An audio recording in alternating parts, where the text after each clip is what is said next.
Comment devenir that girl? Déjà, on va commencer par le début. Crée-toi une routine que tu vas faire vraiment tous les jours. Déjà, essaye de te réveiller à la même heure vraiment tous les jours. Et le soir, essaye de faire en sorte d'avoir tes 8 heures de sommeil. Genre, tu calcules le temps qui te reste pour dormir. Comme ça, le matin, tu vas te réveiller et tu auras fait tes 8 heures de sommeil. Ensuite, crée-toi une skincare routine. Je sais qu'il y en a plein, ils s'en foutent de la skincare. Mais ça peut servir énormément, surtout si tu as des boutons et tout. Donc, essaye de chercher une routine adaptée à ton type de peau. Et le matin, essaye de boire un grand verre d'eau. Je sais que le matin, on pense pas forcément à boire de l'eau, mais c'est bien de boire de l'eau, comme ça va hydrater ton corps et tout ça. Si tu manges un petit déjeuner le matin, mange un petit déjeuner sain. Parce que je sais que le matin, avant d'aller en cours, les gens, ils ont tendance à manger des céréales, mais les céréales, vous allez avoir faim au bout d'une heure. Vous allez en prendre beaucoup, vous allez vous dire, si j'en prends beaucoup, je vais pas avoir faim jusqu'à midi, mais pas du tout. Ou à 10h30, tu vas voir ton ventre qui va gargouiller, tu vas voir, tu auras mal au ventre, tu auras super faim. Donc vraiment, les céréales, ça à éviter le matin. Ensuite, essaye d'organiser ta vie, genre, quand tu te réveilles le matin, tu sais qu'est-ce que tu vas faire dans la journée. Tu essaies d'avoir une liste où dessus il y a écrit toutes les choses que tu dois faire. Et le soir, avant d'aller en cours, tu prépares tes affaires, ton sac, le fais pas le matin. Parce que le matin, vraiment, t'es pressé, t'as pas le temps, tu peux pas faire ton sac, tu vas oublier des cahiers. Donc c'est mieux de le faire le soir avant d'aller dormir. Pareil pour les révisions. Quand tu révises, tu sais, tu vas réviser pendant combien de temps, qu'est-ce que tu vas réviser. Vraiment, organiser votre vie, ça va vous changer la vie. Ensuite, ce point-là, pour moi, c'est le plus important de la vidéo. Mais trouvez-vous une passion. Parce que vraiment, genre, quand t'as une passion, ça veut dire que t'as un truc qui est à toi, genre vraiment que tu kiffes faire. Il y en a plein qui n'ont pas de passion, mais c'est pas grave parce que ça peut prendre du temps pour venir.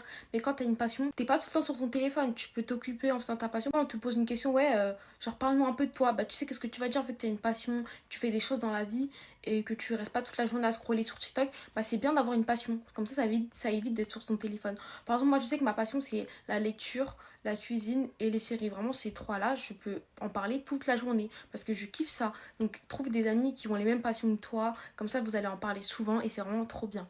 Ensuite, essayez d'être agréable, gentille, souriante, bienveillante. Je sais que c'est un peu dur ça parce que quand t'as une image de personne aigrie, moi je sais que tout le temps on vient me voir, on me fait ah ouais, t'es grave aigrie et tout. Bah, genre ça m'énerve quoi. Donc après, ça me donne vraiment envie d'être aigrie. Ça, plus vous êtes souriante et bienveillante, les gens ils vont venir vers vous et ça donne une bonne image de vous. Essayez de sentir toujours bon. J'ai fait un TikTok là-dessus, vous pouvez le trouver sur mon compte, mais vraiment, essayez de sentir bon et d'avoir un parfum en signature. Vraiment, quand on passe dans les couloirs, on sait que c'est vous et que vous êtes passé, genre tellement votre odeur, elle sent bon et incroyable. Vous avez une réputation de fille qui sent bon. Ensuite, celui-là, peut-être que c'est le plus dur pour certains, mais essayez de faire de l'exercice 3 fois par semaine. Vous n'êtes pas obligé d'aller à la salle, mais vous pouvez même faire du pilates à la maison ou des vidéos sur YouTube. Il y a vraiment plein d'exercices que vous pouvez faire chez vous. Mais la salle aussi, c'est très bien.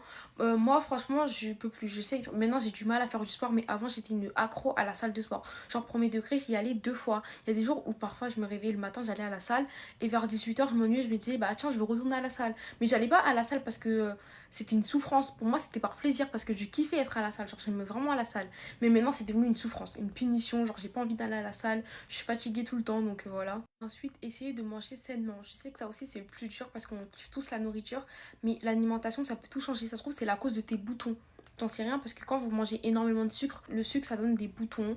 Vraiment, essayez de faire attention à ce que vous mangez pour votre propre bien en fait. Lisez des livres et apprenez des choses par vous-même. Genre vraiment, c'est bien de s'instruire soi-même à la maison avec des livres ou même avec des documentaires, avec plein de choses. Apprendre une langue, il y a vraiment plein de choses. Donc essayez de vous instruire vous-même à la maison. Et pour finir, romantiser votre vie. Genre vraiment ça c'est trop bien, c'est incroyable. Pour romantiser sa vie, je vais essayer de faire une vidéo complète là-dessus. Mais une fois que vous romantisez votre vie, ça change tout. Vous êtes dans un environnement que vous kiffez, vous aimez bien faire les choses. Décorez les choses autour de vous, mettez de la couleur, vraiment plein de choses.